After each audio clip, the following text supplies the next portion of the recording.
Welcome to Talk Cardboard, a podcast about board games and everything adjacent with a very spieled out Elaine and... So tired, Efka. On today's episode, we will be looking at every game from Spiel 2024 that we have played. I'm glad you put that qualifier in there, because otherwise it would have been like 1,500 games. You know, there was over 200,000 people there this year. That's too many people. That's a lot of people. There's too many board games as well. We played, I personally played 21. And then you played a similar number. Yeah, I think the same amount, but just 3 were different. Yeah, okay. So you played 3, I didn't. I played 3, you didn't. Yeah.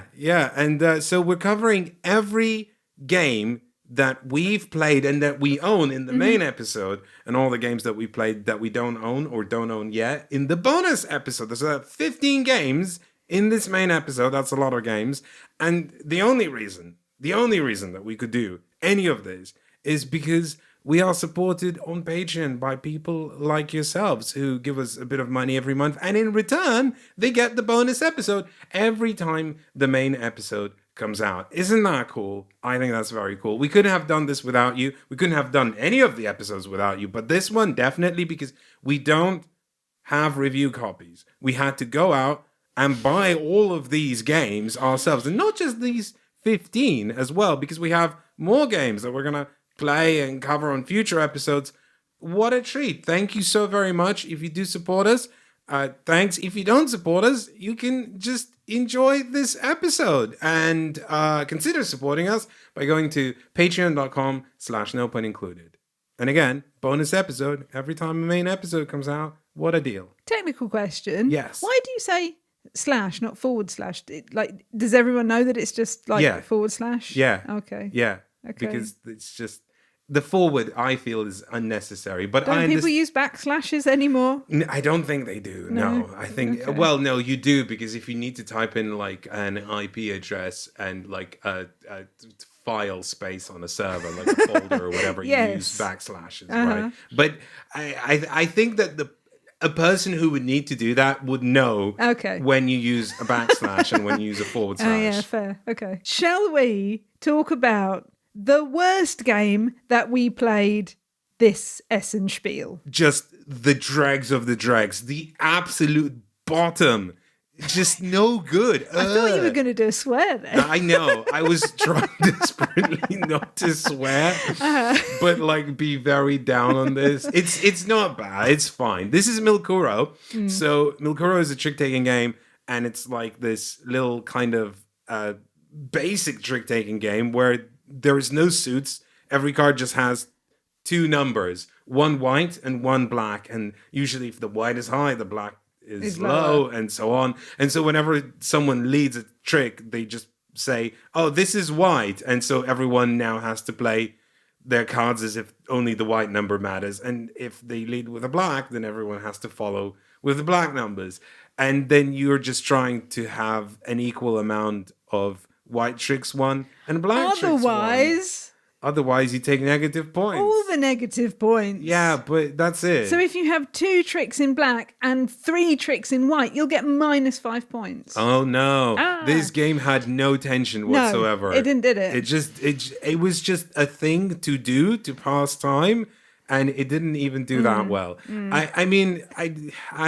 It's not that I'm disappointed. It's just that I was very unenthused. Yeah, I was disappointed by this game because it sounded interesting that, you know, you have to turn the cards around and that's the suit that is being played, and that you have to have a balanced score at the end. That will be so tense, and it really wasn't. And also, I've never seen a game that has milk as a theme. And that's good because... Yeah, well, because, like, if you really like milk... You're a milkasseur. You're a milkasseur, yes, very good. Yeah. And you have like a collection of milk-related products. Oh no! No! Maybe you'd really like this. And are also you this person? Please write in to Elaine@NoPunIncluded.com and let us know if you're a milkasseur. Sure. Tell us your favourite type of milk. Is it cow milk? Is it goat milk? Is it oat milk? Is it soy milk? Is it some other kind of milk? Anyway, it's not going to be Milkuro, though, because That wasn't very good. Shall we move on? Please. Our second to bottom game was rubber, paper, scissors. And if you're wondering what that is, it is rock, paper, scissors, and tic-tac-toe, and set collection. And that's it. Yeah, pretty much. It pretty much describes the game. Nothing else is happening. You're like playing rock, paper, scissors to see who goes first and takes... But 9 times. Yeah, Not just once. 9 You're times. doing it 9 times. And then whoever wins gets to decide what they take from the space first. Yes. And it's like... And third. So if you win, you get to choose first, then the other player chooses, then you choose again. So you get 2 things that you get to do. So the things are like 2 tokens, one face up, one face down. That's for the set collection. And then you put either your naught or your cross, whichever side you're playing. Well, there's not a naught or a cross. It's just orange and blue. Yeah. Little faces, I think it was faces. Sure, but it's like functionally noughts and crosses. Sure. So you're either set collecting or you're noughts and crossing, or maybe both if you won the rock, paper, scissors. It was dull. I didn't like it. I was just playing rock, paper, scissors, and I can do that with my own hands, Elaine. Can you believe it? Do you want to play it right now? I don't. Go on. Because this is a video, right? Yeah. 1, 2, 3. 1, 2, 3. 1, 2, 3. I lost. Do you know, I almost wanted to say Rochambeau, but then I realized that's like Monique and Naveen's thing from before you play. Yeah, they Rochambeau it, you know. See, they can play it without a board game whilst playing a board game. You don't need a specialized board game. That's true. Before you even play the game. I know. You know, when I was a kid, we used to say all in the middle for ick, ack, ock. I don't know why or what that means, but that's like when you're shaking your fist to do the rock, paper, or scissors. Someone's going to write in and say, this meant something incredibly inappropriate. Probably. How dare you say it on live air? As it's from when I was a kid, probably. Yeah. Anyway, that was rubber, paper, scissors. Third up from bottom, we have... I'm going to lose track of that. We have potato, tomato. I mean, this game looks like a real winner. How could it have been bad? Which you did not play. No, I haven't. But I did play. And how was it, Elaine? The iconography is hideous. That is the worst part about this game. So, I'm gonna look at it. This is a game, and this is how I describe the game. It is a team game, but you don't know which team the other players are on. So, and when one person from one team loses, all of that team lose, either the potatoes or the tomatoes. Oh, so you're either team potato or team tomato? Right, okay. But you know what you are, but the other players don't know what team you're on because your cards are face down as to whether you're on potato or tomato. And that might change because it's the majority of potatoes or tomatoes that you have in your hand that make you on that team. So if you have the majority of potatoes, you'll be on team potato and vice versa. But the cards shuffle around. Like you give cards to someone else, they give cards to you. So you might leave a team and join a different team. Right, yes, exactly. And you also get burn tokens, which means you will end up flipping your cards face up. So people will start to know what team you are on. So then you will become like the person that everyone goes, oh, you're on the other team. I'm going to make you lose, so all your team lose, like that, right? It was the problem with this game was that I don't think nobody had fun playing this, but it was so disjointed because the iconography is so bad, and that is why I led with that, because we had the rule book in front of us at all times, looking up every card that came out. Because that's not a we good didn't, place to be in. in. We didn't learn it. Also, and there's can so I just many say, cards in this. on the rule book, the tomato is crying and it's holding a lighter. And I understand why now, like you can get burned. Yeah, because it didn't make any sense. Why would a burnt tomato be bad? Like you want to scorch it a little bit on the pan, right? It's funny how you say that because the first player is the last person to have eaten either fried potato or fried tomato. Wow, so, that sounds delicious, but frankly, probably more delicious than this game. So this is right now on BGG's like Essen hotness list, pretty high. So I feel like we're gonna get emails about this and how we're wrong and stuff. Well, maybe we are. Because we have only played the training missions. Yes. So, and actually, that's a good caveat for this entire episode of the podcast because we have played a lot of games, but we played them like once, maybe twice, or in the case of Bomb Busters, 3 times. Right, but still only training. Yeah. So everything, this ranking is highly dependent on it being like pretty early stuff. So some of these games we might return to and maybe, critically reappraise them. That would be the phrase, right? So yeah, Bomb Busters is kind of like, I think the Crew, if you take out the trick taking from the Crew, would that kind of make sense? I guess in the sense that you are trying to figure out what everyone else has. Yeah. So you have these little like tokens that have numbers behind them, and wires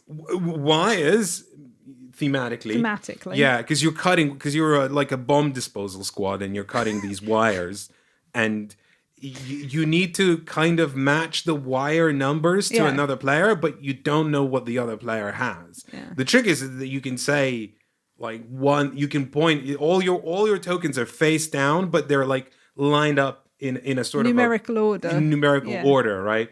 And you can say, oh, this one is a free. You don't know what the rest are, right? So someone else who has a free can go, so mine is a free, and is that one a free? And then you go, yes, right? Because you've pointed at it, and so everyone already knows it's a free. But then that free is gone, and you're like, oh no, I don't know what Elaine has anymore, but maybe the next one to that is a 4, right? Who knows? It could be, right? And well, yeah, right, because you start with much fewer tiles. I think you start with 24 tiles. And then, so especially if you're playing like a 4-player game, that's only 6 tiles each. So it's pretty kind of easy. And one of them, like you said, you have a token that points to it that says what number it is. So you already know what it is. But then it progressively gets harder because you have more numbers. You have different things that get mixed in. You have yellow wires, red wires. You have special abilities that get mixed into it as well. There are 66. It says on the box, Elaine. 66 missions. 66 missions. It does say that. That's more missions than the Crew, right? That's a lot of bombs you're trying to defuse. Yeah. Okay. So we have played 3 tutorial games. There's 8 tutorial games. We've played 1 and 2, and then you, Elaine, have played number 8, which is the last tutorial game, because everyone said, "Can we just please skip to the last one because this is a little dull." And actually at that point I checked out. I was like, you did. I don't want to play this anymore.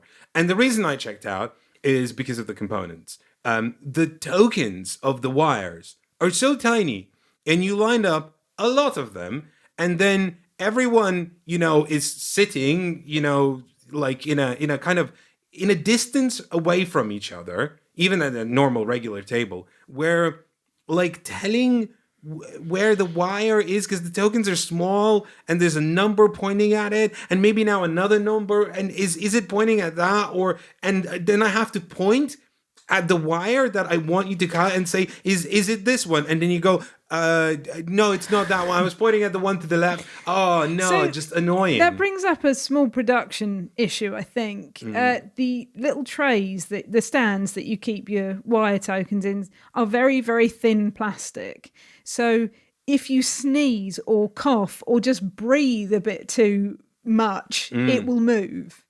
So then, you don't know where that little token is pointing, and you don't know where that token was pointing to if there's a gap, which is, I think, more important. Now, that's not to say there isn't a clever game behind it, because it feels like, there's a lot of kind of logic deduction happening, where it's like, okay, why did Elaine say that was a free? Is it because, every number below that she has are just 2s, right? So you're kind of working things out, and then, based on what questions people ask, like what tries they attempt, and there's like equipment you can get. So like, we completed all the 7, so we can now get special powers. So like there is a fun game in there somewhere. I was just so frustrated by the components, by the very slow pace of the tutorial missions, by the fact that it was totally the wrong environment to play this game at. Yeah, maybe. And also by the fact that it's a bit more of a memory game than the Crew. Like, I feel like the trick-taking element of the Crew made it like more of a mnemonic device that helped you retain like the information that you needed to kind of make these guesses and judgments, and this was just more vague with that removed. It even says in the rulebook, like, you can't discuss what has taken place previously. So you're right, it is partly a memory game, and that bit wasn't that much fun for me. But I would love to return to this and see where it goes. Yeah, this definitely has potential, especially going up higher in missions and seeing if they get more interesting. We saw some of that, like with the yellow wires and the red wires, where like the red wire has to be isolated, right? Yeah. Before it can be cut, it has to be isolated. And then people have to figure out who has it, right? Kind of. Yeah. It's interesting. The only thing I would say about this is if you do play through the tutorial missions and you don't enjoy it, and you don't enjoy the gameplay of it, like you don't enjoy what you're doing and what you're guessing, I don't think, having looked at the slightly higher missions, they will do anything to change that. What do we got next, Efka? Oh, what a colourful box. It's Overparked. Have you heard of Overparked? I have played it. I haven't heard. I have played it too. But like before I played it, I haven't even heard of Overparked. And I looked at it, I was like, it's cute. Well, this was one on my list because I like traffic. Right. I don't like sitting in traffic, but a parking puzzle game looked fun to me. So I wanted to pick this up for that. This is just the most dull thing you could think of in real life. What? But put it in parking. But put it in a board game. Oh my God. Yes. It's like when we go anywhere on holiday. Like I hate going to like Tesco or whatever in real life. But then when we go on holiday, the first place I want to go is the supermarket to see what mysterious goods they have. I know you're a big fan of Monoprix, right? I love a Monoprix, yeah. Even though it's just a supermarket in France. Yeah. Anywho, so Overparked, and I don't think this is a million miles off. I would say this is a slightly more condensed version of Planet Unknown, but without the need for a giant, ugly plastic Lazy Susan, right? Yeah, maybe, yeah. Because you have this little cardboard wheel. Very similar. It's very similar. That is very sleek. The little cardboard wheel that just moves around. Yeah. And, you select your card and it points at all the other players and what cards they must take. It was very simple, right? And then the card says, these are the polyamino pieces you get. Put them in your car park. Yes. Right? And the pieces are cars, obviously. Or trucks. Yeah. Or vans, yeah. But all types of motor vehicle. Or even a motorbike. Motor vehicle. Also, I like how you say vehicle. I know, right? It's good. That's a pleasing word. Yeah, I enjoyed playing this. It was nice. It was nice. It was a nice puzzle. It was a thinky puzzle. I thought I'd done okay because I'd covered up most of the spaces in my car park, and then I think I came third. Yeah, I think it's a little bit more abstract than Planet Unknown because it doesn't have all these like tracks that you go up on. Yeah. You know, it's very clean. Yeah, it's very, very clean. But if you wanted a more clean version of that just kind of gets to the core of that puzzle, I think this is pretty good. I actually quite liked it. We didn't rate Planet Unknown that high, and I don't want to like overburden with this comparison, you know, because this is a game of its own. Yeah. But it just feels like, oh yeah, it's a similar kind of polyomino puzzle where you pick up one thing and then based on what you pick up, that's what the other players get. And then they must place those pieces or pieces they had reserved in their hand. I'm sorry, I didn't listen to anything you'd last said in the last few minutes because I just noticed that on the box there appears to be a squashed person on the road. Oh no! Oh no, they're just walking. They're fine. They're fine. Okay. They're perfectly alive and walking. But from the side, they look squashed. Almost a tragedy. Look, don't they look like they're flat? Anyway, never mind. I just said tragedy. No, I said it correctly this time. Tragedy is what I said. You did. There is no tragedy. This was all right. What is that tiny game you have under the table, Efka? My oh my, Elaine! It's another trick taker. Do you see what I did there, though? Because it's called Big 2, and it's small. Yeah. So this actually is really cool because I know it's not that high on the list, but again, I feel like that's because we haven't played enough of it. Big 2, so those of you who are familiar with the climbing, shedding, legendary game Tichu, this is the actual predecessor to Tichu, as in this is the game that Tichu appropriated. Let's be open about what happened. Tichu was an appropriation of a classic climbing shedding game. And that game is called Big Two, and I believe it's a very popular game in Southeast Asia and East Asia. I know it's not just China where people play it. So, and this is actually a Korean production, I believe. Yes, it is a Korean production. So, all across Asia, people play Big Two. And this is a commercial version of that. And I shouldn't say this.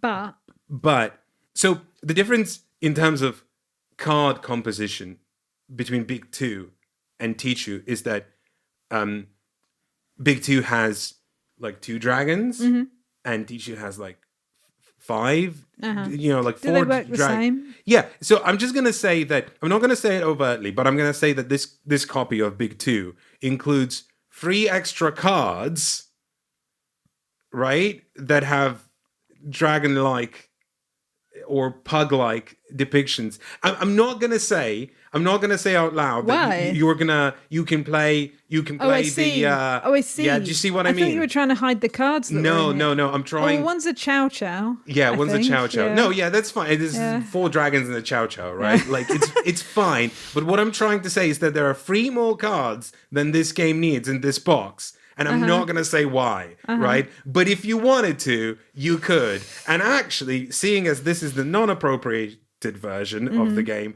I would say you should, really. So we finally got to play Big Two. We did. We played it in a couple of rounds. First, we played with the basic rules, and we were like, this is too basic. And then can we incorporate all of the rules? And we did that. And finally, can we incorporate the team variant? So it's very much like Tichu. And we played that, and it was nice. So it's a climbing shedding game where you're just kind of trying to shed your hand, and then it's kind of that's it. That's all we need to describe. You're trying to get rid of cards from your hand. Yeah, pretty much. Yeah, in any climbing shedding game. I wouldn't say that like anything about it is overtly well. The 2 is the highest card. Well, that's why it's called Big Two, right?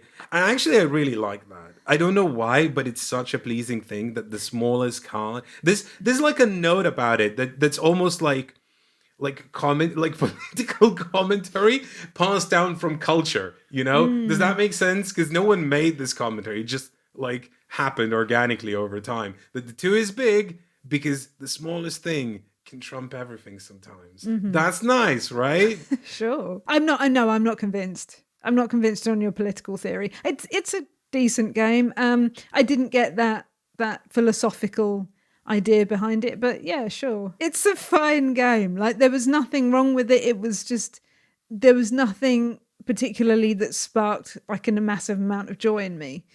I feel like, again, this is one of those things where more plays could be good. Because just like Tichu, it's like, I don't know, there was a hook with Tichu immediately. But it had a lot of the same features.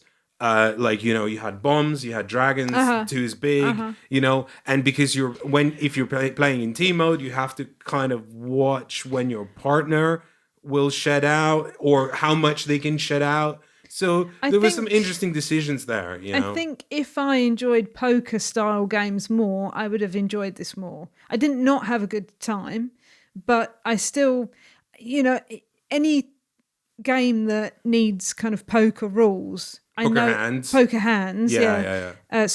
Poker hand, like flushes and what else? It runs. It had a straight, it had a flush, and it had 4 of a kind. +1. That's always going to be a bit tricky for my little brain to get around. But otherwise, it was fine. It worked perfectly well. Let's play it more.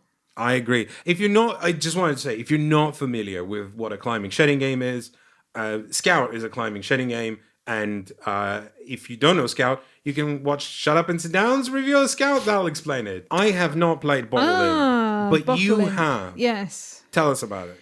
Bottle Imp is another trick-taking game, but the idea of this one is that it's a normal like trick-taking game where you're playing on suit, right? But the tricky thing about this is that like must follow, you like mean, a must right? follow, yeah. If you can, right? If you can. But the tricky thing about this one is that there is a card in the middle that has a little imp meeple sitting on top of it, and that card has a number on it. And in our game, it was 19. I think that is the start for a 5 and 6 player game, is 19. And underneath that card are cards that everyone has discarded one from their hand and put them underneath that imp card. And on top of that imp card, that there is a number that shows a value. So as I said, ours was 19. So when you are playing your tricks, right, the highest person will win the trick. The highest number will win the trick, unless there is one that is under the value of that imp number. So if it's under 19, that person will win the trick. But if there are more than one person, the highest that is under 19 will win the trick. I see. And then you win the trick, but you also get the imp meeple, right? And you do not want to end the game with the imp meeple, otherwise you will lose points equal to the cards that are underneath that imp card. So like, you know, when I said you put a card underneath the imp card, everyone puts a card underneath the imp card. The values on that will be added up and you will lose that many points if you are the one with the imp bottle at the end. That's right. That's sneaky. So it is sneaky. So the reason this is so far down, this is a re-implementation. This particular box is re-implementation.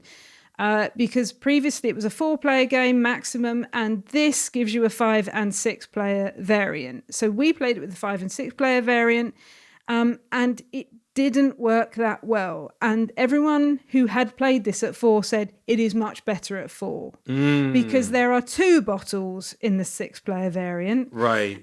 So they are both given out and both kind of switched round. Oh, that sounds weird. It is weird. It is clunky. The rules aren't translated that well. Wait, Elaine. Yeah. Are you telling me that a Matago production has a bad rulebook? I don't believe you.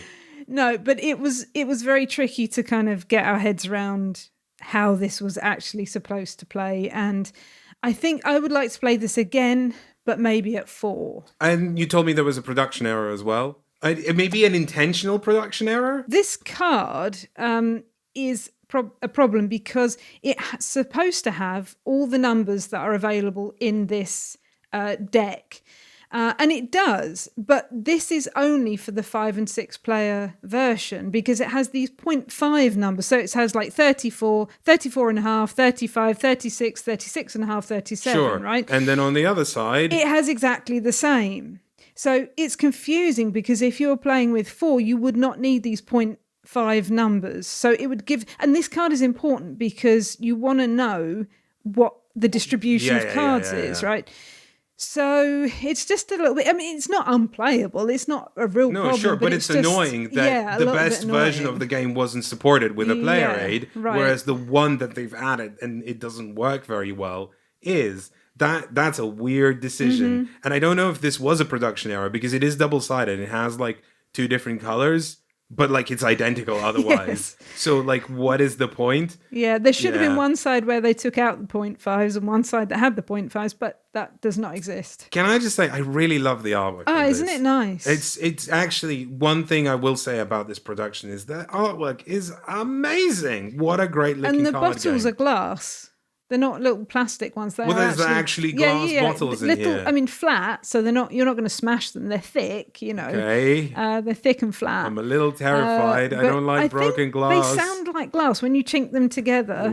They sound like glass. I like and also don't like that at the same time. Civolution. Oh, this is a big box. I just want to say first thing for viewers watching in black and white. You're not missing anything. This is mostly greys. Sorry, what? But also, again, one of the Essen hotnesses, not that high on our list. No. Not that high. And I just want to say I was really jazzed about this. I was ready for experiencing it. I prepped before Spiel. I read the rule book. I made sure I understood the rule book. I read the rule book again. I learned. I did a good learn so that I could teach this game to people. All we need to do is go get it and we can play it, right? So I was ready.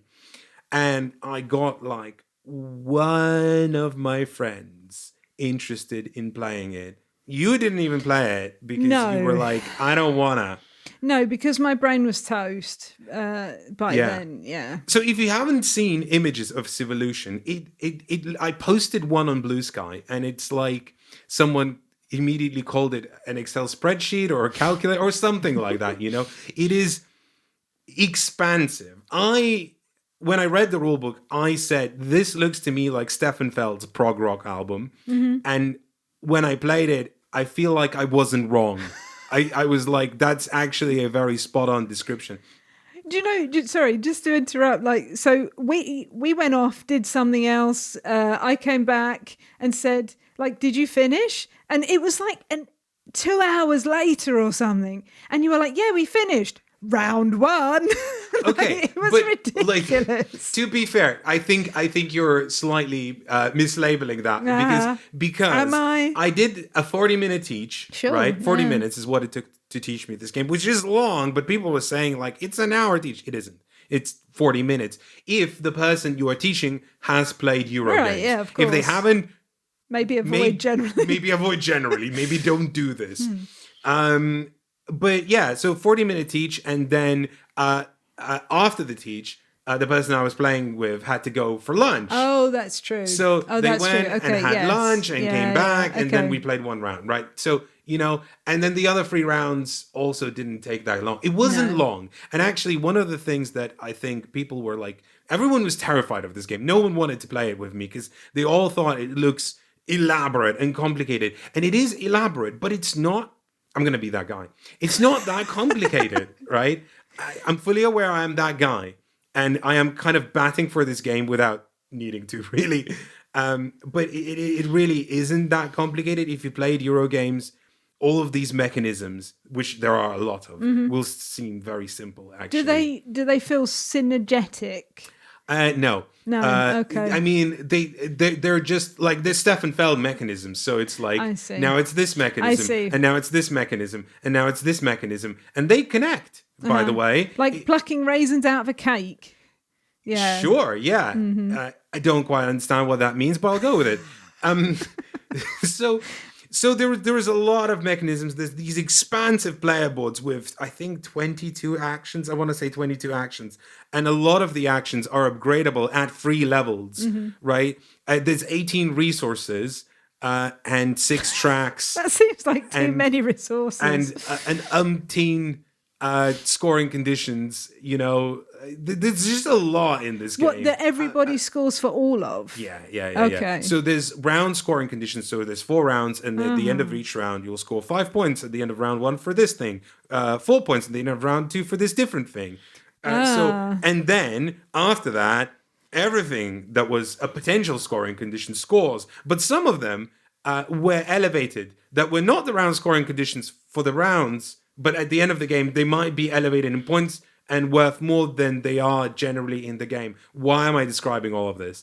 There's just so much. I don't know where to stop. Okay, here's what I'm going to say. Yeah. So before I played the game, again, I said, to me, this seems like in structure, not in play at all, but in structure, this is similar to a Feast for Odin. Mm-hmm. There is phases where you move the marker and say, now everyone do this, now everyone do this, now everyone do this, now we do all our actions, now everyone feed your people, right? Literally feeding your people is in this game. So like how much more Uwe Rosenberg can Stefan Feld be? Probably this is the most Uwe Rosenberg he can be. So there is just a lot of stuff that you can do, a lot of different ways you can approach this game. But in play, it is nothing like it because it uses that Castles of Burgundy mechanism where you roll some dice and then the dice decide what you can do. But this time it's a combination of 2 dice because again, there is 20-something actions. So you combine the 2 dice. Oh, and then do a little grid. On the grid, it says this is the action you are taking, right? So you are quite limited in what actions you can take, even though there are a lot of them. Because like, let's say you roll like 4 5s, a 6 and a 2. That's not that many combinations, right? There's a 5 and a 5, a 5 and a 2, a 5 and a 6. Mm-hmm. You get my drift, right? Yeah. You have a couple of options. Does that mean, I guess there are enough dice to randomize it enough that the same numbers don't keep coming out? Well, you also have ideas, which are like the Workers and Castles of Burgundy, which bump the dice +1 or -1, right? So you can sort of fudge it a little bit. But if you use them too much and not at the right time, you will be stuck only able to do things that you don't want to do, or take a reset turn, which advances the game's clock. Tell me why this game is so low then for you. Okay, so I think maybe it is that there's so much to do. Like, so for example, in the player box of player components, you get like 20 pieces for the people that you put on them, because there's a map as well, right? So 20 people, and to put out more people, like you start with 2 and you can procreate and you'll get another person. Oh. And then if you upgrade procreation, then you'll get 2 people. Maybe, right? At once. You know.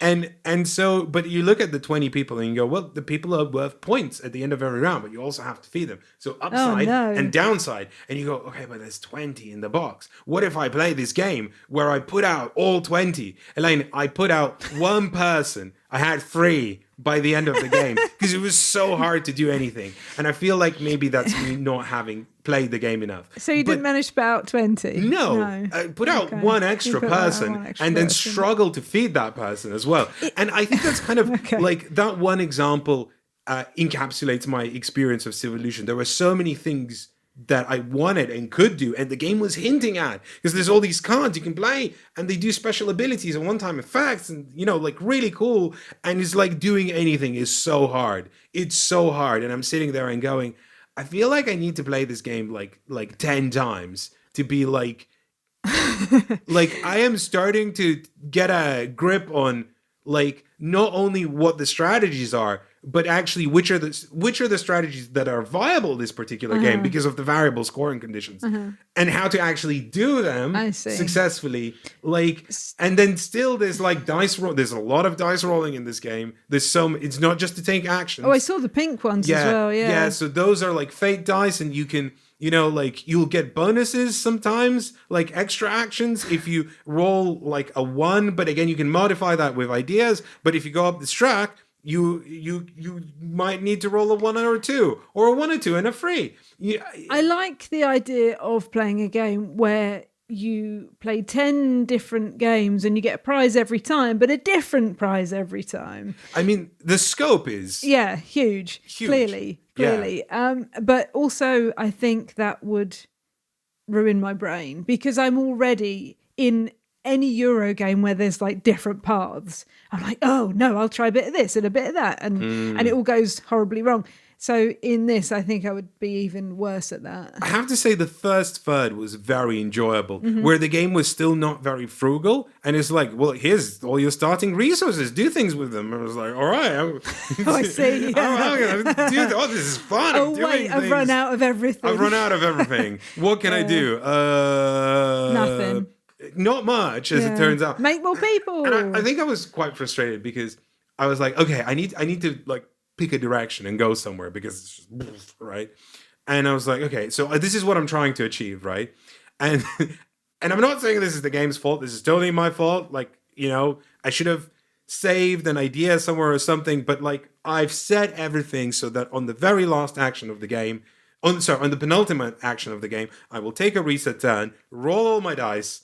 And then hopefully on the last action, all the dice, you know, will allow me to actually take that one final action, so that my plan, I was still going to lose. My plan, you know, would like fall into place, and I would get to do this one cool thing. And I rolled the dice, and of course I did not get that action. And I didn't have ideas. I had one idea, I needed 2 to fix it. And I was like, thanks, dice, I guess. Well, but that's, and it wasn't like time you have dice. No, it is. But I think after all that hard work, that one last roll, I didn't mind all the rolls through the course of the game. Sometimes it's like, I don't have what I need, or sometimes like, I rolled the exact right thing. That was exciting. It's just that at the very end, it was just like I was losing, and here's another kick in the groin. That's not uncommon though. Yeah. Like a roll of a dice, draw of a card, even like you want to take this action and someone else takes it before you and blocks it from you. I think that's a normal kind of thing. So, but I'm sorry that your game ended like that. It's fine. It's Civolution. We'll play more of it. We'll see how we actually feel about it. So far, not that high on our list. The first thing I want to say about Altay... is it that it's got a badger on the front? Okay. On the side? Sure. the badger, but just front. All of the art, really. Yes. Like the art. Was that really what you were going to say about the art? I was going to say the art great, looks gorgeous. Doesn't it? Yeah, it's such a gorgeous looking game. So Altay, Dawn of Civilization. Boring title. I don't know what an Altay is, but something, like the land that we are in this game. I don't know. I should have looked this up. Anywho, this is Paolo Mori and someone else, Ola Steines. Mm-hmm. Yeah, co-design. Is that Crisps? Or is that money? That's money. That's money? Very okay. clearly money. Okay. Paolo Mori, Ola Steines, a deck builder that has area control elements. So like kind of very much so. Yeah. Kind of like Dune Imperium, but much very different game. Very different game. Much sleeker than Dune Imperium. Dune Imperium is a chunky game. Altay, very smooth, very sleek. There is an element to it that is just like, this is a very stripped down deck builder, but also asymmetric decks. And when I say asymmetric starting decks, I mean they're very slight. They kind of push you ever so slightly into one direction. So I had, when I played, I had a lot of apples. And I know there's a faction that's like very heavy on fighting. Did you have a lot of apples? I had so many apples. I had so many apples as well. We both had a lot of apples. Yeah, maybe everyone's starting deck has a lot of apples. Maybe. Because it is the thing that you need to buy the things that are slightly one up from the things you start with. Yeah, but I felt like if mine wasn't the apples, I don't know what mine was in terms of like a direction. Do you want to do an apple fist bump? Because Sure. we both had a boom. Nice. Apples. It's a weird game to describe because all you're doing is you're basically here it is. Here's the win condition of this game, right? You need to put out more all of your buildings settlements, I think they're called. Sure. And if you're a player that puts all of their settlements out, then you trigger the end of the game. Or the other way the end of the game triggers is if all of your settlements get destroyed. So that's the kind of range of the way the game can go. And I feel like both of these are plausible because I taught this game to someone else, and in their game, like the destruction was imminent. Yes. And ours was very different. Ours was more like, we're about to build everything that we have. Can we get out all the points out before the end of the game, that we need to grab, that we want to achieve. Yeah, I think they were quite different games. Yeah. The one that we played and the one that you taught, but you did not play. Mm-hmm. But what was I think similar was the way that the fighting could happen, because there is that faction that is a more aggressive faction. So I don't know how else you would play that, because both players that played that aggressive faction, had to try and destroy other people's settlements, and that's what they did. And it can come across as a bit like mean. I don't know, in that way that, well, this isn't fun because I'm building up things, and as soon as I build something, it gets destroyed. Yeah, and it makes that not fun for, especially if it's one player against like two, whatever.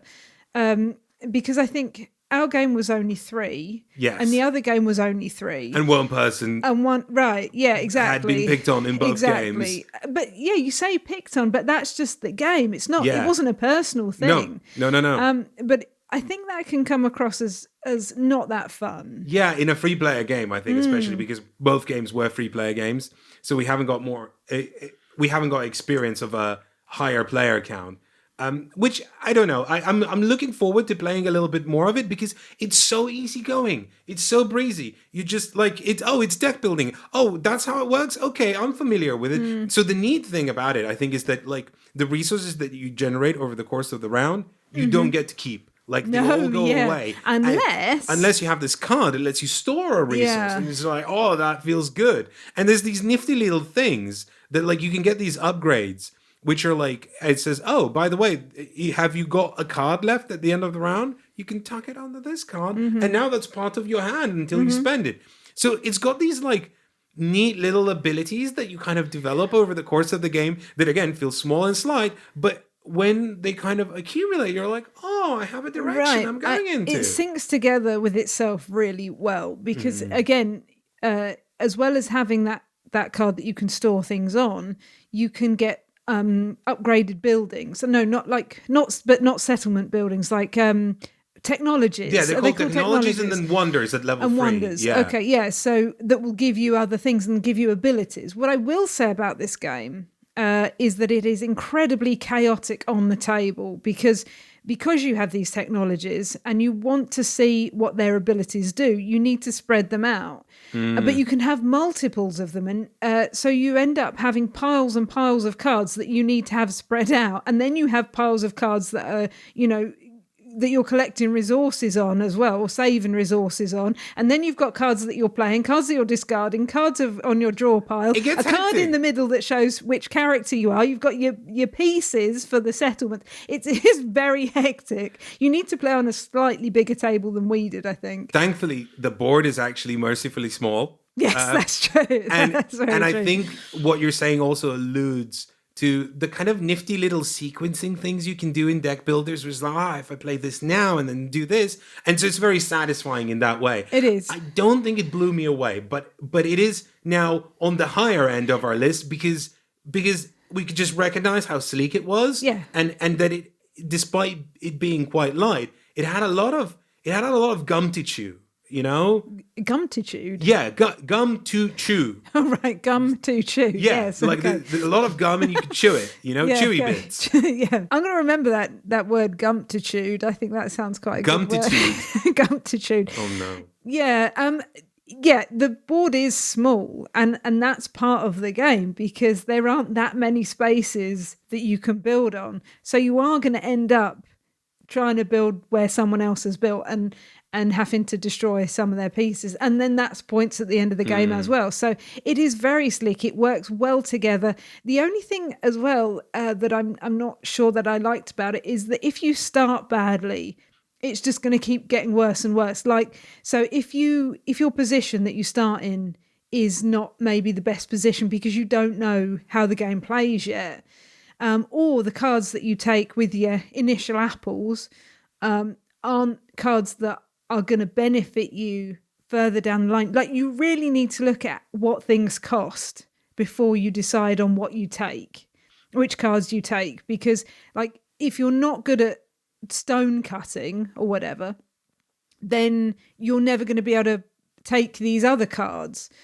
So you need to have a real balance of the different resources that you have in your hand. And there's very few ways to actually shed out of your hand to destroy a card or get rid of a card from your deck. Destroying cards reliably. Right, because you had as an ability. Yeah. Right. But if you don't have that, you're stuck with your deck. You're a bit stuck. And that to me is interesting. I think that's interesting because it's like, you could have grabbed that ability before I did.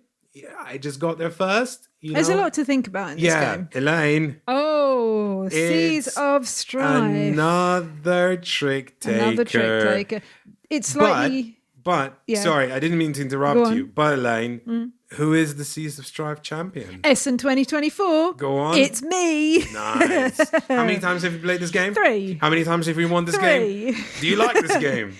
Yes, I do. I think it's a very interesting trick-taking game. Tell us more about it.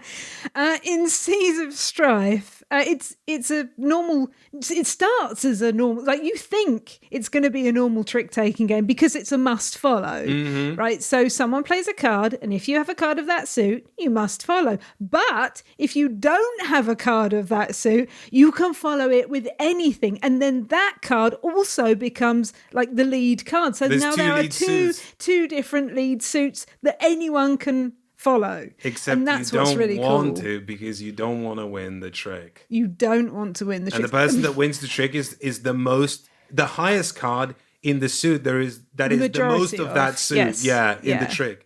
Which is confusing. Maybe that's why I was good at it, because I'm so bad at winning tricks normally. So this game is like, don't win a trick. Okay.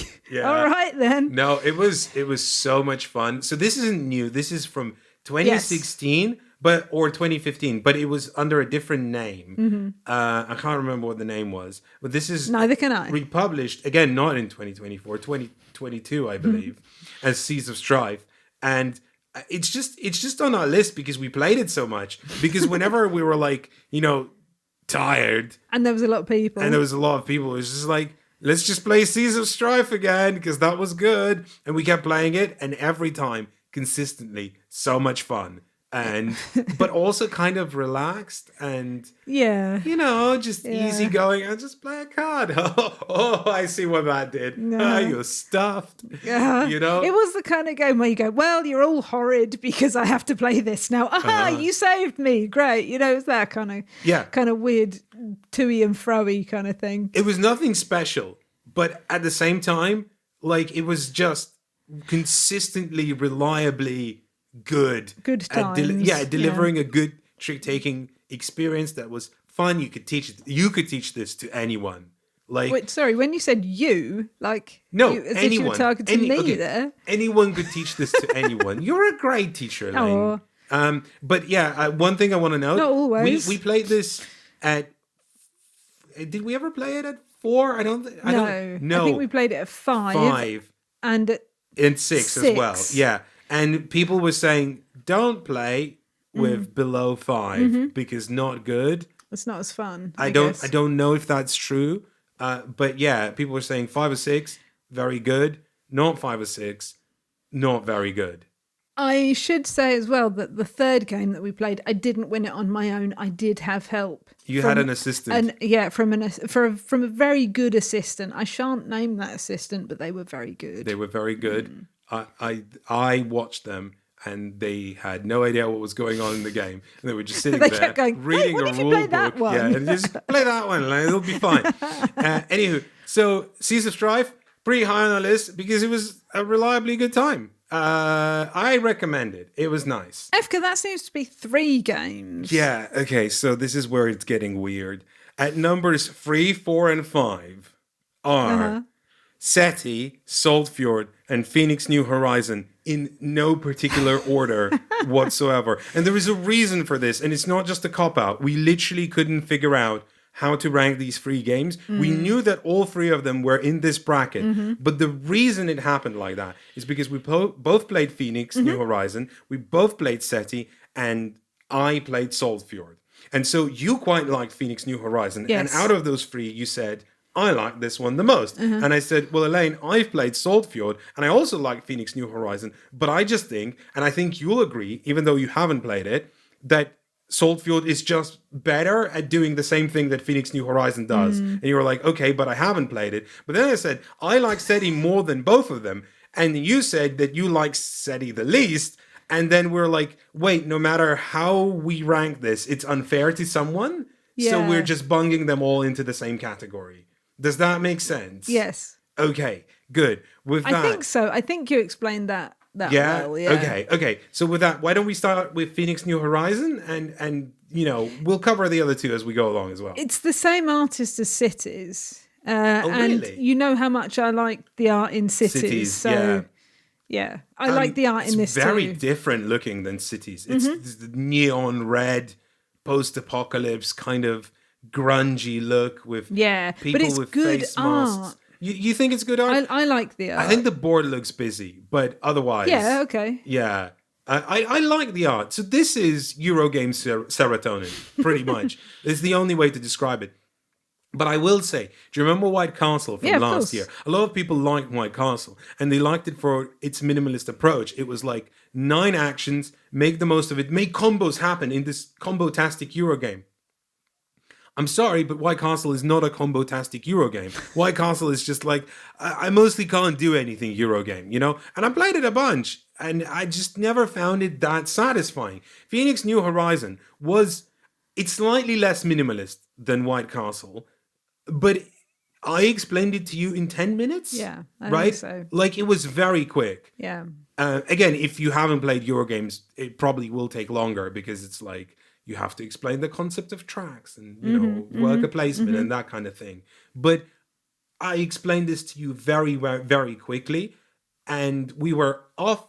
There's only 12 actions in the entire game. No, it's 3 times 4. That's 12. 12. Yeah, 12 actions in the entire game. Make the most of it. And by the middle of round 3, your one action explodes into like a cascade of various bonuses that chain from one thing to another thing, to another thing, to a third thing, and on it goes. And I just found that so immensely satisfying because the rest of the game was so sleek and so simple. You could just go off, right? And you're having fun doing that, and you're reaching these objectives that you wanted to get to. It's like, oh yeah, I'm just at that scoring. If I could just get those final points. It's very nice. It's very satisfying. What did you like about it? I liked a lot about it. I liked how quick it was, actually, because we seemed to get to round 3 almost immediately. And then the game was going to end. And what I really liked is exactly what you were saying, that you have so few actions that the game is just saying, these are the actions, make the most of everything you can in your action. Because when you have a longer game, a bigger game, you kind of are trying to do some of that anyway, but you realize that there are going to be turns where you can't do anything. You're building up to something else. And I know I've said this 5 million times, but because I'm more of that kind of aggro player to use a magic term, to get the most out of each action. I just want to get the most out of each action. I want to be able to do something each action. This, let me do that without having those turns where I'm going, oh, well, I think I need the next 3 rounds to build up so I can then get this. It just went, yeah, have this, do this, do this, do this. Great. I just enjoyed how quick it was, how smoothly it went. There was nothing that we were going, oh, what does this mean? I don't know if the rule book is good. No. No. Okay. But I guess it didn't matter because we weren't worrying. I watched the John Gets Games playthrough. Sure. Well, there you go. Yeah, it was fine. That helps. Yeah. That always helps. I read the rulebook too, and I was like, this is hard reading. Oh, John put out a video. Nay. It was that. What do you think of the worker placement upgrading mechanism? Where they go up in level and have access to different actions? Did you like that?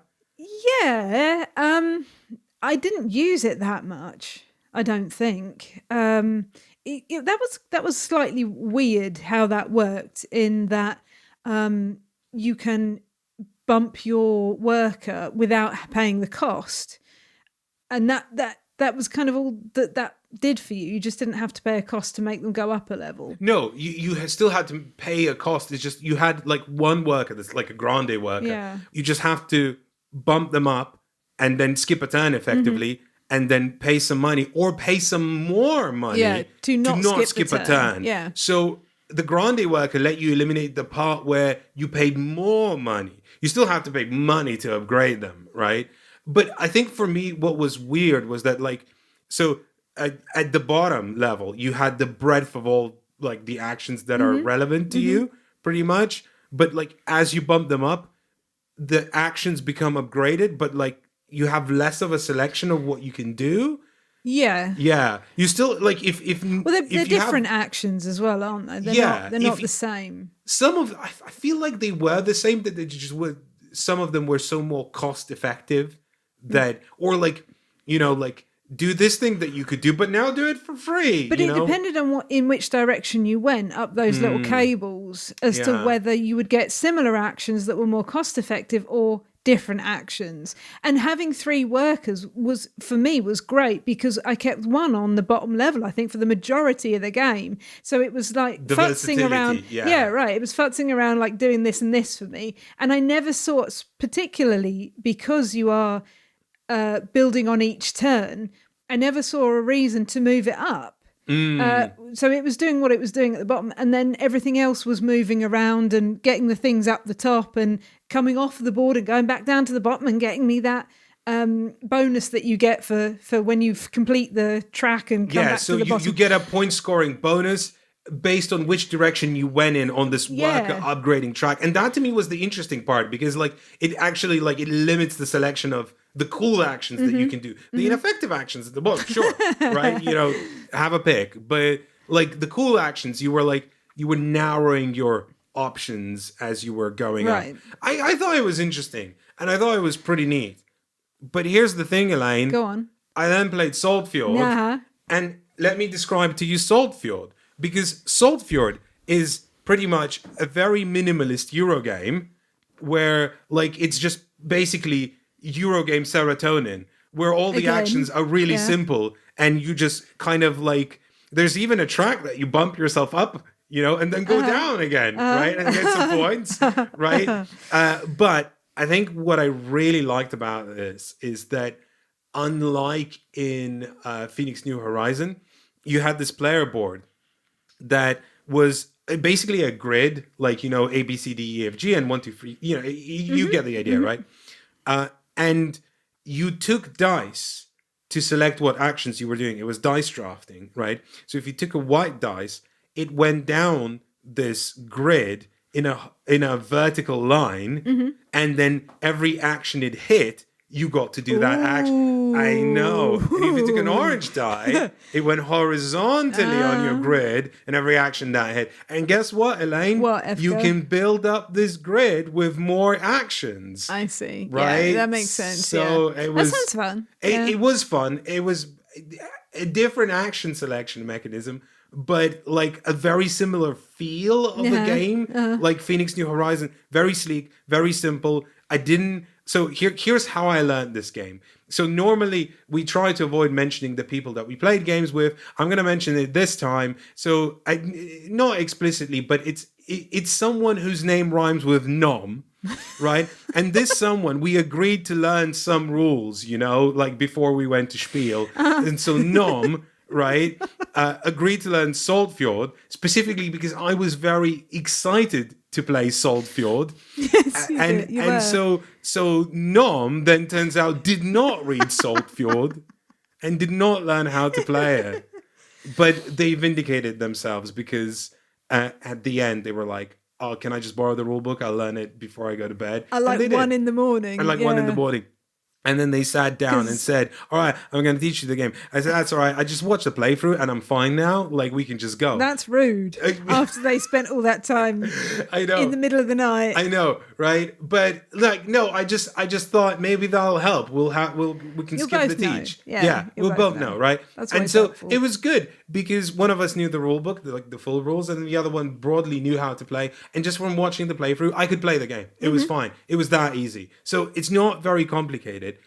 But it's so sleek and so immediate, and it just has more of that serotonin than like Phoenix New Horizon. It's just more kind of like, and now I bump into this and bump into that, and then I take this thing and I get that thing. And like again, it felt like, you know, there's only 3 rounds, right? And there's not that many dice you draft. And it's like, oh, round 1's already over. I barely did anything, right? And by the end of by the middle of round 2, you're like, oh my God, things are just comboing, you know? They're popping. Yeah. Like Bilbo's birthday fireworks. Yeah, that one. Yeah. When I came in at the end, I came in near the end, and it looked fun. You looked like you were doing a lot of fishing. Yes. So there's this fishing track, and every time you get to fish, you go up the track, and then based on your level of fishing, like you pick up a token or maybe 2 tokens or maybe tokens from a higher yield value, you know, like pile. And then you look at these tokens, and if you get 2, you can pick either one of them and put them on your boat. And then that's what you can keep going with the boat higher up the river, right? Or you can, with a fishing action, return the boat and cash everything in. And of course, your boat has limited storage. And the higher up the track you go, the more like a point bonus you get as well. So like if you're on the penultimate space, you'll get 4 points when you return. But if you're on the ultimate space, it's 7 points, right? But is there room left in your boat? Will you just send it up to just go back down for 3 points? Is that worth it? Who knows? You know, so there's a lot of that kind of things. It's a fun fishing mini game, right? I love a fishing minigame. I know, right? That. Yeah. There's some resource conversion, jiggly things happening, you know. It's fun. I had a good time. Broadly, very much enjoyed Saltfjord. If you like that kind of Eurogame serotonin, this is for you. I might. Leaving just SETI. I love this. This was great. And I can tell you exactly why I loved it. So SETI is one of those games that combines Eurogame aspects we've seen in the past into kind of like a best of, you know, like it has It has some area control. It's not control, majority. Area majorities, like who's going to get there first, who's going to get the big point bonus. It has some funky action selection stuff happening where it's like you can select any action, but do you have the resources for it? And like you do if you spent your cards for upgrading your income and getting the right actions that lets you upgrade your income. But what are the cards? Oh, no, we've got this Arc Nova thing happening here where it's not just a Euro game. It's also like one of these games that has a bajillion cards, that I broadly have often expressed my distaste for. And I have to say, finally one of these games with a bajillion cards that let you do things where I really enjoyed the cards. I thought the cards were good. Yeah, but they work differently from something like Arc Nova because they're not like set collection. They're not 4 different uses, Elaine. Exactly. I counted on the card. I looked before we recorded the podcast. 4 different uses like a pro. On each card. That's a lot of uses. Tell me why you enjoyed this game so much. Okay, so the cards is why I enjoyed it, because the way the cards work for me was more interesting. There are a bajillion of them, first of all, but each card felt very different, so that's already nice. But also, unlike something like Arc Nova, it doesn't pretend that there's like an in-baked card combo strategy, like, I'll collect all the bears or whatever, and then turns out, you went for the bear strategy, you fool, right? It's like, no, these are very clearly labeled as, these are opportunistic. Don't try to combo them. Just try to play the right card at the right time. That's overtly what the game wants you to do. And I like that this game wears its cards on its sleeves, right? It's like, it says, no, this is like this, and just be okay with it. I am okay with it. I love that kind of opportunistic play in Euro games. I just want the game to be married to that, because when there's all these combos that you shouldn't be going for, my number one question is, well, why are all these combos in there? Why are they here? Yeah. That's not fun, right?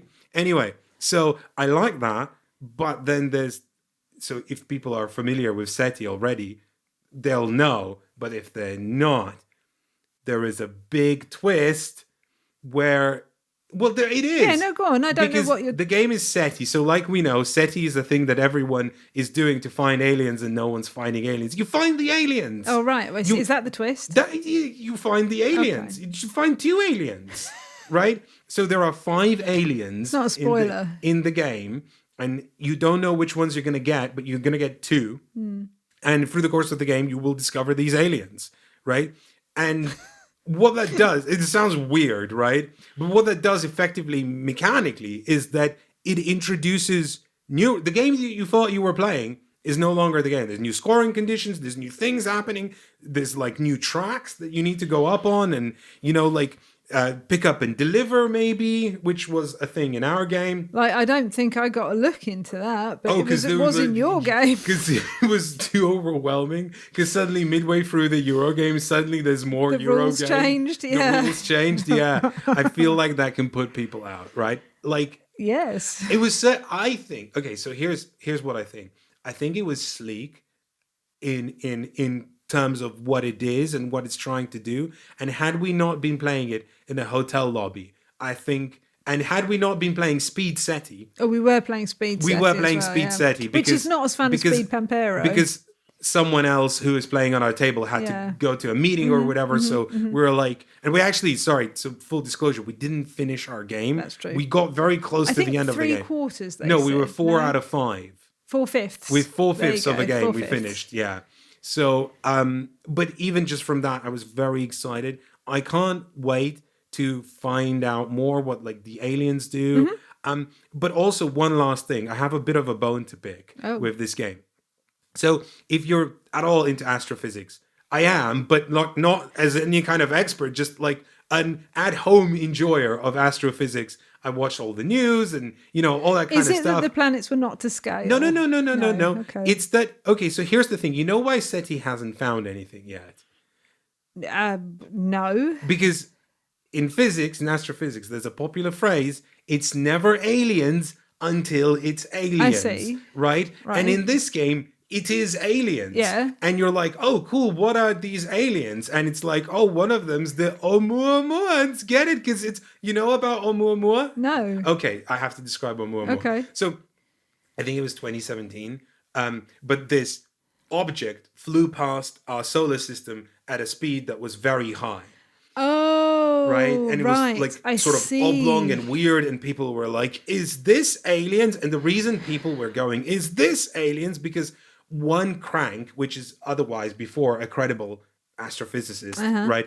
One crank went, it's aliens. Like, and all the news outlets went, oh, it's aliens. See. Cool. Like right? the wow signal. Like the wow signal, which is also a card in this game. Oh, is it? Yeah, okay. So, and here's the thing, right?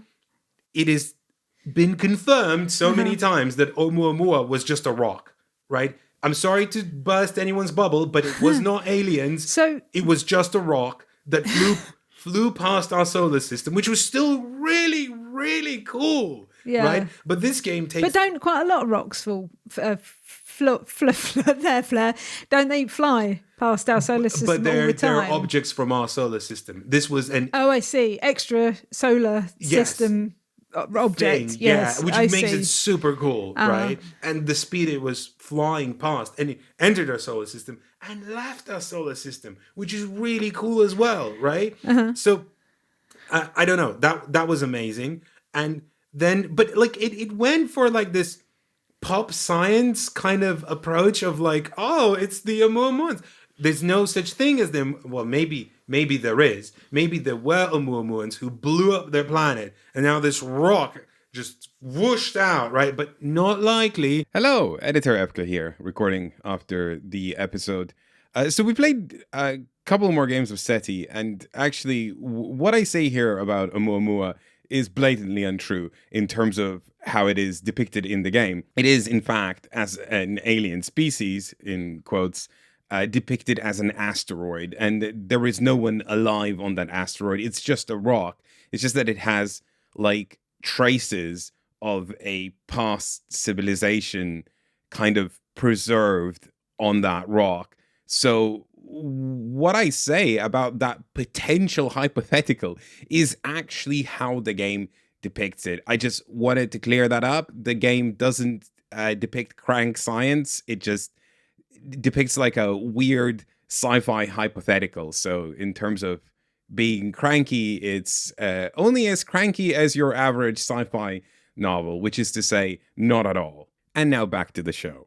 And yeah, I don't know. That's kind of weird to me. Does that make sense? Would you rather they entirely made up the alien species? Yeah. Like, I'd rather they didn't tie this very scientific, like astrophysics-based theme to completely speculative. I wish it was just entirely speculative and not pretending like this is science-based. What about if they'd gone entirely the other way and gone, this is the Venusians? Sure, yeah. If you make it weird, like make it weird. I would this be is up the for Plutonians. It. Yeah, but it's like this kind of middle of the road where it's like real science, but crank science. Yeah, okay. Right, in a board game. Yeah. So to me that was, but again, I know I'm the smallest minority and I'm being picky, but I broadly otherwise really, really enjoyed this. This was one for me. It wasn't as fun for you. Please let me know. Well, so I was incredibly tired. We played it in the morning and I was so very tired that morning. And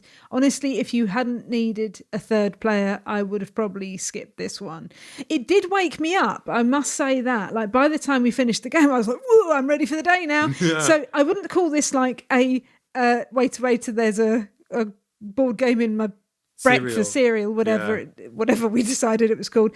It is not a breakfast game. It is not that kind of game. But there was so much in it, and I was struggling to follow everything that I was supposed to know, even just how to play the game. The teach wasn't bad. It wasn't anything to do with that. It was just I was zoning out so much when the teach was happening and when the first few rounds of the game were taking place. I didn't even understand that when the aliens came out, the rules would change. I just thought it was another track that you went up on or whatever. So I was a bit lost, and I had a more negative experience, I think, of this game than I should have or would have if we played it again. Having said that, I did really enjoy what we... plus the solar system moves around this little... this little plastic sun, which is in relief, like it's an actual piece that is the sun. And I never quite knew how it was going to move. I didn't follow that mechanism. So that didn't help, because it matters where the planets move as to what you can do on your turn. So I started well because I understood how to kind of springboard myself into the game. And then once I'd done that, I was like, okay, what do I do now? And I kind of just watched the other players, including yourself, just carry on doing that and leaving me behind. So you were doing this and that and these resources and moving this and going here and getting this and playing this card. And I was going, I'm going to play this card and get one resource. Like, it was that kind of feeling. And having said all of that, I did really enjoy the setting of this, the setting. I looked at you then, but you didn't react, so I said it again. The setting of this, I thought it was a very interesting concept, how the game board moves. So you're never quite guaranteed that you're going to get what you think you're going to get. Mostly you want to scan these like distant to get these signals, which you then get trigger bonuses from. Anyway, yeah, you're trying to scan specific types of stars, but because the board moves, you kind of need to navigate in a different way, and then you can upgrade your actions and scan more. It was fun. I had You can do so many things. There are so many different ways you can go in this. Yeah, sorry, I didn't mean to interrupt you, but with such simple rules, I wanted to add, right? Funny, right? Yeah. No, I think they were. Yeah, they were. It was great. I did say this is the best of Euro games in terms of conglomerating these mechanisms, but also this is some of the best versions of these mechanisms that I've seen in a very enjoyable package. SETI for me, big winner. For you, maybe a big winner in the future. I am looking forward to playing it again, to try it again. I mean, the good thing about it is that what I think is positive is that I really want to play it again. That's good. It didn't put me off. That's good. I'm looking forward to playing this. Elaine, let us reel this podcast episode in, because at number 2, it is Freedom and Freeze's Fishing. Fishing, yeah. You haven't played Fishing. I haven't played Fishing. And I said to you, Elaine, this is good enough to be at number 2. This is that good. Amazing. I really like this. I just like this so much. Okay, so full disclosure, this is a trick-taking game. And how many is that? 6? I don't know, but maybe this is the best trick-taking game that I've played in a while. This to me was Robo-Trick level. Oh, this wow. is S-tier. S-tier trick-taker. You did shout, this is S-tier in the middle of the room that we were in. Yeah. I did, because it was that good. So Freedom and Freeze's Fishing, sorry. This is fishing, so I think fishes, but it's fishing. It's so good, and I can explain the concept to you very, very simply. So you start the game of fishing, and everyone gets out dealt out a deck of cards, and you're like, oh, okay, so full suits, values, to trick taker, 1 through 9 or whatever I think it is, and and it's a must follow trick taker, and then you play the trick taker, right, and that's it, right. One caveat: whatever cards you win in the trick, that becomes your deck for next round. And this is where you ask me, but Efka, what happens if I don't win any tricks, right? Well, Elaine, there's a whole second deck of much better upgraded cards that progressively get more preposterous and stupid. And anytime you can't fill up like the, whatever 9 cards you start with now, but your hand size grows through the course of the game. I think it ends up being 12, right? You whenever you can't fill up, right, you draw from that deck. So your hand for round 2, you won no tricks. Your hand for round 2 might become entirely upgraded cards that are better than everyone else's cards. And if you let someone, but you want to win tricks because each trick won is a point, right? So you want the points, but also, so you want to win tricks, but you don't want to win so many tricks that someone doesn't win tricks. in which case they're just gonna completely annihilate you. Right? Tell me what the boy card does. The boy card? The boy card. Oh, that's where you so first you put the cards that you won, you put them in the boat because they your fishes. Fish, yeah. Right? And then the boy gathers them up and becomes your deck. That's what, yeah, because you count up the points. And, I see. Yeah. So yeah, this was just so immensely enjoyable. Like, because the game kind of lulled up and down, you know, like the sea, right? Because it's like like the sea. Yeah, like you're suddenly like you're doing great, you're winning all these cards, and then it's just like, oh no, I've ruined myself, you know? Because there are fun cards. So for example, you start getting zeros, which obviously don't win you the trick, right? Which maybe is good. Because you want that, you know, better card. But also it says you can take one card from the trick for yourself. So the person who won, so let's say someone plays a 13, they lead with a 13, and people go, I'll put in a 2, I'll put in a 3, and I'll put in the 0. You win the trick with a 13, but I take your 13. Oh, I see, yeah. So you don't have that, and you just have these duff cards. It's so funny. And stuff like that just keeps happening. And as it goes along and keeps introducing more and more concepts, because it's not a short game. It says 40 minutes on the box. I feel like that's accurate because you do play like 8 rounds of this, right? So this isn't like a casual, let's just, you know, play a trick ticket. This is like, you know, a kind of a chat over a beverage, you know, have fun playing cards. Silly things will happen, but also a lot of meat to it. And here's the thing, you know the common criticism of trick-taking games where it's like, great, but what if I draw a random bad hand? I see, yeah. No such thing. Because your worst hand could effectively be your best hand because you win nothing and then suddenly you're loaded. But it's just funny how like the card that was so clutch to your whole thing. Clutch. Yeah, I know, right? That's one of those new words, right? Yeah, sure. If new, you mean 10 years old. You know, it was so clutch. And then suddenly, like, you know, something funny happens to it and you just lose control of it. And it's just like, I don't know. What did the seagulls do? It's a suit. It's just a suit? It's just a suit in the game. It's like a fish? Yeah. It's a type of fish? It's a type of fish, yeah. Okay. You can catch seagulls. Oh. You know, it happens. Full of chips. Yeah, for the chips, right? So Tasty they can steal seagull. the chips for you. And then you have fish and chips. Nice. Anyway, I recommend this immensely if you like trick-taking games. If you don't, I don't know. It's not going to change your mind. I mean, if you it's don't. a trick-taking game. It's more.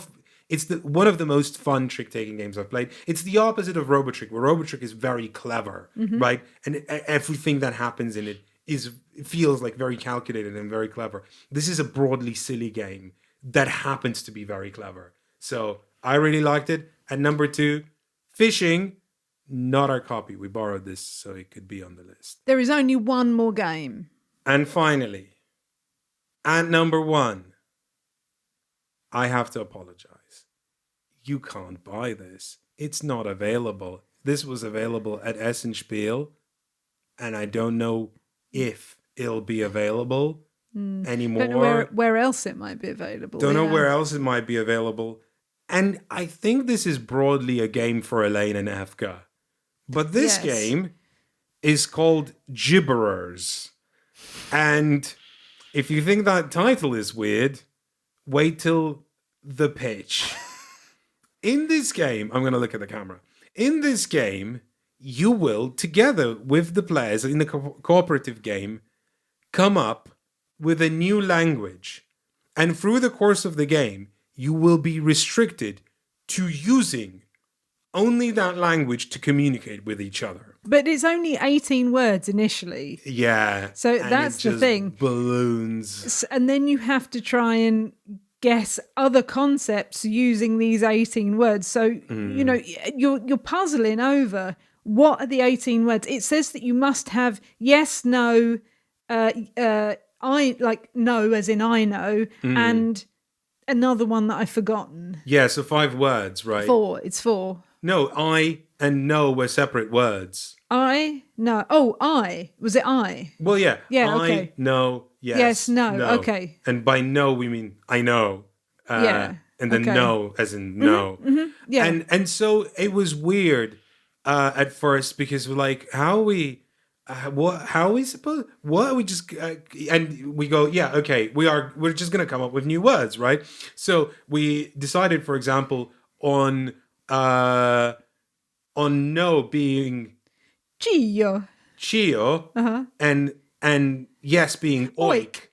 And so that immediately gave us something. Wait, these two are opposites, but they're like effectively inverse pronunciations of each other. Yes. So that let us build on things. And I proposed it, said, okay, what if we do I as done and we as done? So we had two words, right? And then we started establishing a grammar because it was like, okay, so instead of words like very, if we want to emphasize, we just repeat the word. Right? So if we wanted to say no, right? Chew. Right? So that makes sense in English, right? But if we wanted to say, what was the word for big? Dava, right? Dava. So if we wanted to say something was huge, we would go dava.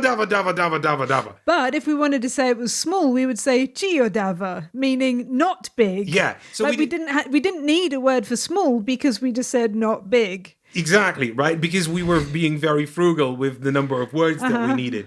And I think in that way, it reminded you of Tokipono, which is a language that only has 20 words. Is it 20 words? I think it's 20 Just 20 words. words. So that's a language invented by Sonia Lang, who's Eric Lang's spouse. Yes.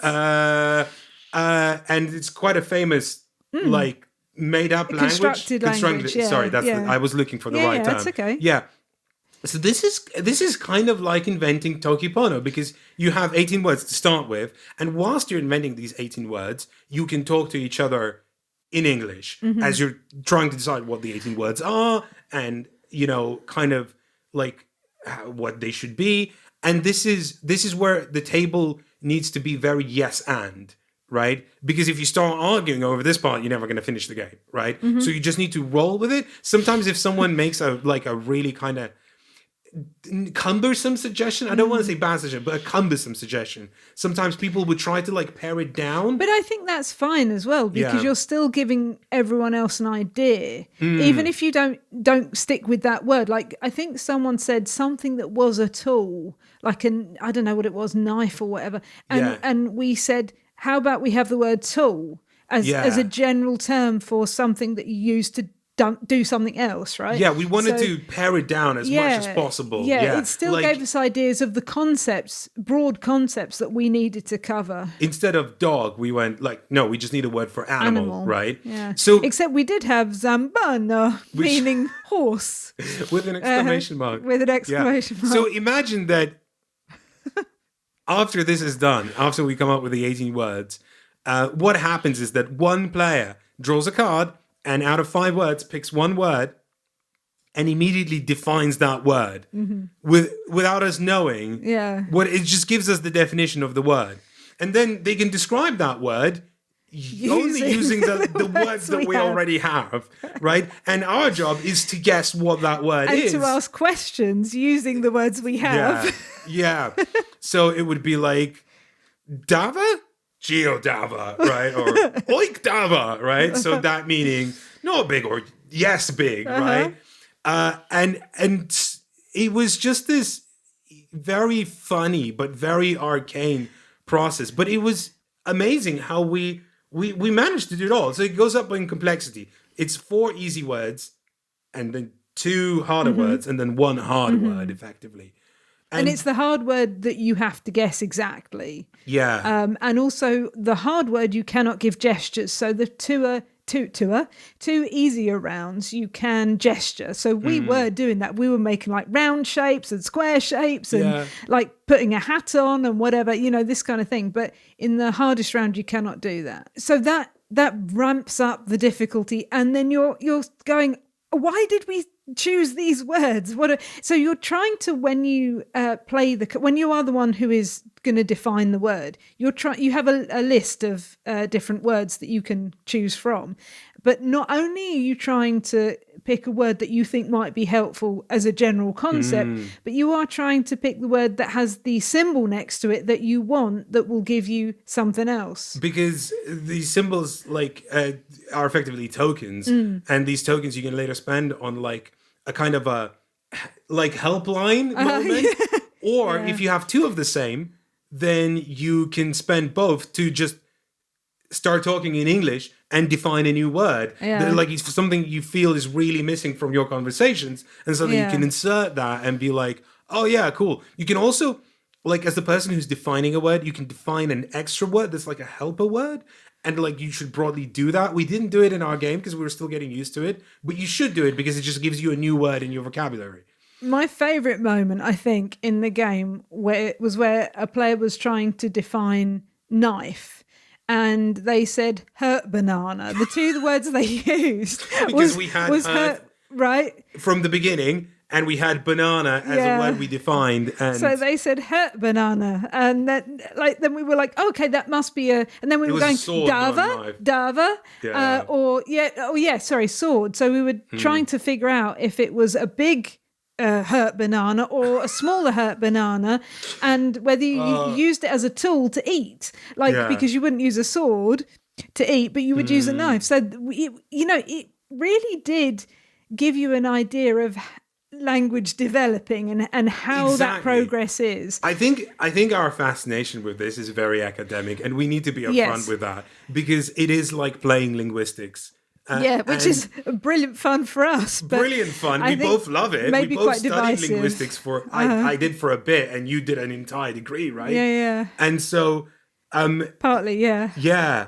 Like, I think we were both enamored with this, and you said, and I thought this is brilliant. So first of all, you have to be into language.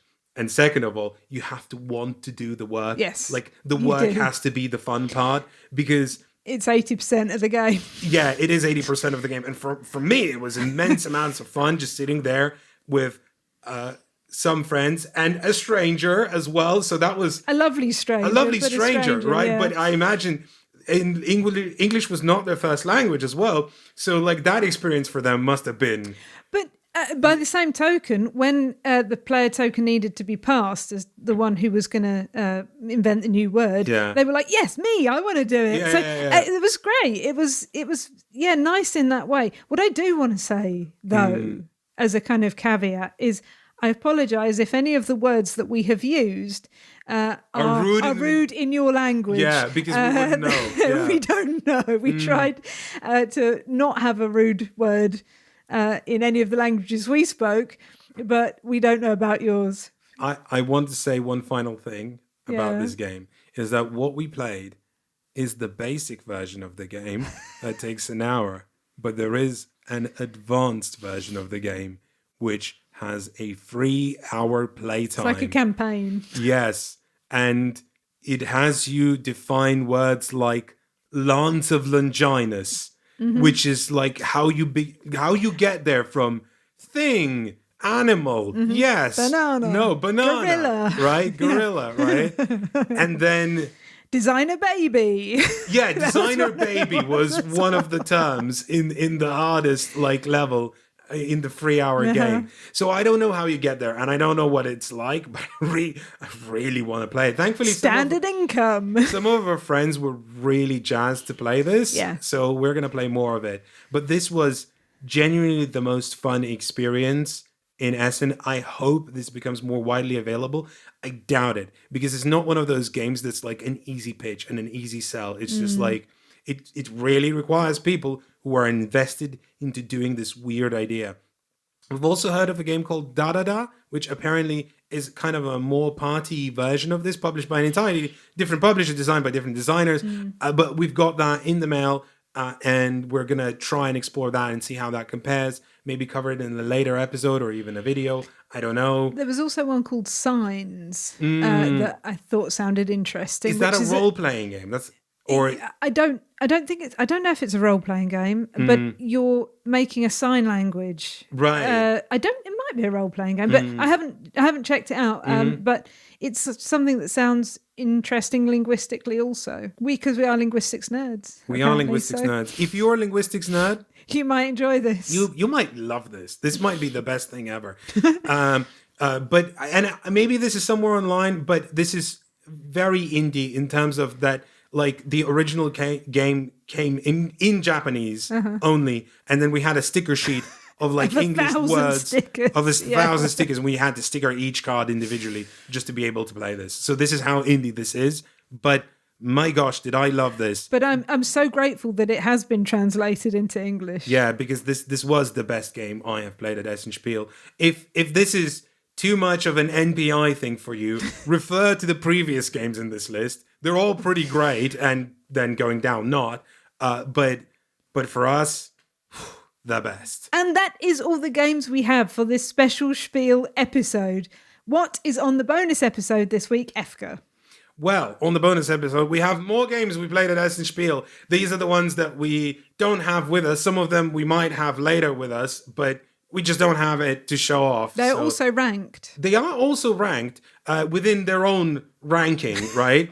And Dead Cells, the board game, is on the bonus episode. We'll talk about that. If you want an early scoop on that, you can subscribe to our Patreon, patreon.com/nopointincluded, and that's where you will have access to this bonus episode and every bonus episode that we have ever done. This is episode 32, I think, of Correct. our podcast. 32 bonus episodes are waiting for you right now. Thank you so much for listening. And with that, why don't you say goodbye, Elaine? goodbye, Elaine. Goodbye, Elaine.